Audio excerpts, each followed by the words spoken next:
அன்பார்ந்த உறவுகளுக்கு வணக்கம். இந்த நாள் நல்லது நாளாக அமைய வாழ்த்துக்கள். உலகெங்கும் வாழ்ந்து கொண்டிருக்கும் அனைத்து அன்னையர்களுக்கும் இனிய அன்னையர் தின நல்வாழ்த்துக்கள். அன்னையர் தினம் அப்படிங்கும்போது எங்களுக்கு ஒவ்வொரு நாளும் அன்னையர் தினம்தான். அன்னையர்களை குழந்தைகள் தன்னோட அன்னை யார் அப்படிங்கிறத புரிந்து கொண்டாலே ஒவ்வொரு நாளும் அந்த வீட்டில் அன்னையர் தினம்தான். எனவே அன்னையரை போற்றுவோம், அன்னையரை வாழ்த்துவோம்.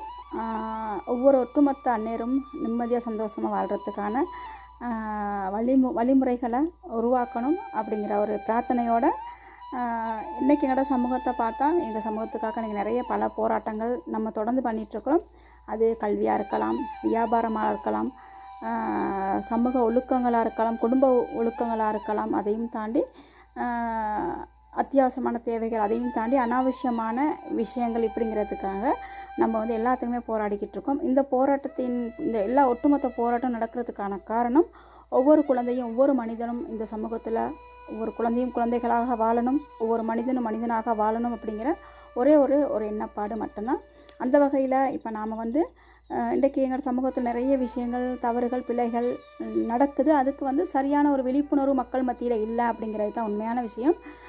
நம்ம இன்றைக்கி பெற்றோர்களுக்கு சரியான ஒரு விளக்கம், ஒரு தெளிவு இருந்தாங்கன்னு சொன்னால் அவங்க சரியான பெற்றோர்களாக இருப்பாங்க. அதே போல் இன்றைக்கி குழந்தைகளுக்கு சரியான ஒரு விழிப்புணர்வு, சரியான விஷயங்கள் அவங்க புரிஞ்சு கொண்டாங்க, நிச்சயமாக அந்த குழந்தைகளும் சிறப்பான அழகான பொக்கிஷமான குழந்தைகளை வளர்ந்து வருவாங்க அப்படிங்கிறத உண்மை. இப்போ இந்த அழகான குழந்தைகள் வளர்கிறதுக்கும் அழகான பெற்றோர்கள் உருவாகிறதுக்கும் சமூகம் அப்படிங்கிறது ஒரு மிகப்பெரிய ஒரு பங்களிப்பு தர வேண்டிய இடத்துல சமூகம் இருக்குது. ஆனால் இன்றைக்கி சமூகம் ரொம்ப ரொம்ப குறைவாக இருக்குது. எங்களோட தாய் தந்தையர் சரியான முறையில் வாழ்கிறதுக்கும் சரி, குழந்தைகள் சரியாக வாழ்கிறதுக்கும் சரி, சமூகம் சரியான ஒரு இடத்துல இல்லை அப்படின்னு சொல்லலாம். அதே நேரத்தில் அந்த சமூகம் இப்படி மாறி போகிறதுக்கு நாமளும் ஒரு காரணம், அதையும் மறுக்க முடியாது. அந்த வகையில் இப்போ நாம் முதலாவதாக அழகான ஒரு குழந்தை உருவாகணுமா இருந்தால் எங்களுக்கு அழகான பெற்றோர் இருக்கணும் அப்படிங்கிறது ஒரு முக்கியமான ஒரு விஷயம். இப்போ அந்த வகையில் இந்த புதிய தலைமுறையின் ஊடாக கடந்த 22ஆம் தேதி 5ஆம் மாதம் 2026 அன்றைய தினம் அன்னையரை போற்றுவோம், அன்னையரை வாழ்த்துவோம் அப்படிங்கிற ஒரு தலைப்பில் நம்ம ஒரு சின்ன ஒரு ப்ரோக்ராம், ஒரு விழா ஒன்று அரேஞ்ச் பண்ணியிருந்தோம்.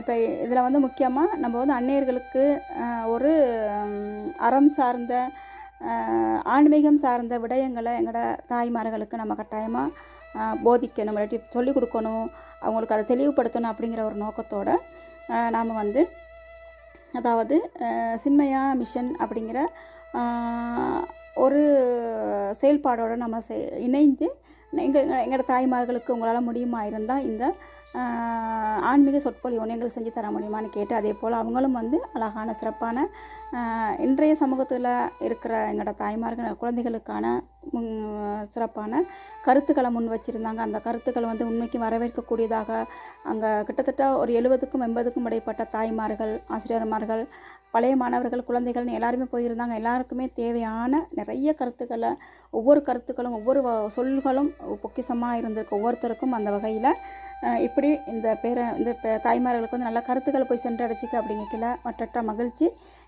எங்களோட சமூகத்துக்கும் சரி, எங்களோட புதிய தலைமுறை குழுவுக்கும் சரி மற்ற மகிழ்ச்சி உண்மைக்குமே. இப்போ இந்த சிறப்பு வேலை திட்டத்தை ஏற்பாடு செய்த புதிய தலைமுறை குழு உறவுகளாக இருக்கலாம். அதே போல் இந்த தாய்மார்களுக்கான சொற்பொழிவாளர்களாக வருகை தந்து எங்களோட தாய்மார்கள் நல்ல பல கருத்துக்களை முன்வைத்த சின்மயா மிஷன் அந்த ஆச்சாரியார்களுக்கும் இந்த நேரத்தில் குழு சார்பாகவும் சமூகம் சார்பாக என்னோட நன்றிகளையும் வாழ்த்துக்களையும் தெரிவித்துக் கொள்கிறேன். அதே போல் இன்னும் இது போன்ற ஆன்மீக சொற்பொழிவுகள், எங்களுக்கு ஆன்மீக சொற்பொழிவு அப்படின்னா எங்களுக்கு நல்லாவே தெரியும் என்னென்னு சொல்லி, அது அறம் சார்ந்த ஒரு மனிதனாக மாற்றுவதும், ஒரு குழந்தையாக வாழ விடுவதற்கான எல்லா விதமான விஷயங்கள் தான் அங்கே பேசப்படும்.